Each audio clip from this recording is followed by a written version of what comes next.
நாம் கூட பிறந்தவங்கள அக்கான்னு கூப்பிட்றோமோ இல்லையோ, காய்கறிகளுக்கு மரியாதையாக அக்கான்னு தான் நம்ம கூப்பிட்றோம். இன்றைக்கி நான் செய்ய போகிறது அவரைக்காய் பொரியல் தான் செய்ய போகிறேன். இதோட சிறப்பு இரும்புச்சத்து நமக்கு அதிகமாக இருக்கும்.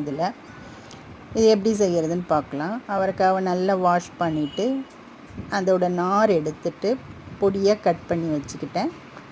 வெங்காயம் ஒன்று எடுத்து அதையும் பொடியாக கட் பண்ணி வச்சுக்கிட்டேன்.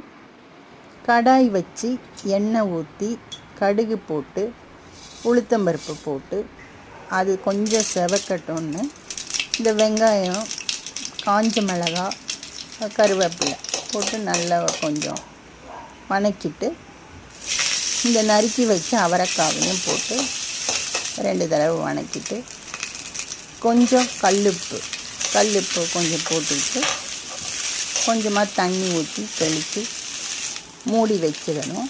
ஒரு 5 நிமிஷத்துலேயே வெந்துடும். அது வெந்த உடனே தண்ணியும் சுண்டி போயிருக்கும். தேங்காய் தூவி வச்சதை எடுத்து அது மேலே தூவிட்டு நம்ம எடுத்து வச்சு சாப்பிட்லாம் சூடாக. இந்த அவரைக்காவுக்கு மேட்சிங்காக காரக்குழம்பு நல்லாயிருக்கும்.